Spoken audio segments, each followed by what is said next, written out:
July 12 സഫ്മോളുടെ birthday ആയിരുന്നു. അപ്പോൾ സഫ്മോൾ എന്നും പറയുന്ന പോലെ തന്നെ അവൾ സ്കൂൾ ബസ്സിന് വിടാതെ അവളുടെ സ്നേഹനിധിയായ ഉമ്മി തന്നെയാണ് അന്ന് സ്കൂളിൽ കൊണ്ടുപോയാക്കിയത്. അതിൽ പരം സന്തോഷം വേറെ ഇല്ലല്ലോ. അപ്പോൾ എന്തായാലും കളർ ഡ്രസ്സ് ഇട്ട് വന്നതുകൊണ്ട് എല്ലാവർക്കും മനസ്സിലായി അവളുടെ ബർത്ത്ഡേ ആണെന്ന്.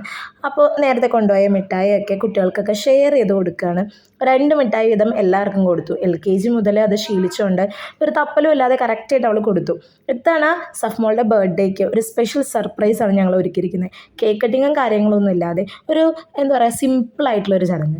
അത് അവൾക്കറിയില്ല. അവൾ കുറേ നാളായിട്ട് പറയുന്നൊരു കാര്യം അവളുടെ കുടുക്ക് പൊട്ടിച്ച കാശുകൊണ്ട്, അതായത് അവൾ സമ്പാദിച്ച കാശുകൊണ്ട് തന്നെ അവൾക്ക് കൊടുക്കാൻ പോവാണ്. ഇതൊന്നും അറിയാതെ ക്ലാസ്സിൽ നിന്ന് തിരിച്ചു വന്ന സഫ വീട്ടിലെ സർപ്രൈസ് കണ്ട് ഒരു വമ്പൻ ഞെട്ടിൽ തന്നെ ഉണ്ടായിട്ടുണ്ടായിരുന്നു. അപ്പോൾ എന്താണ് സർപ്രൈസ് എന്നുള്ളത് നെക്സ്റ്റ് വീഡിയോയിൽ കാണാം.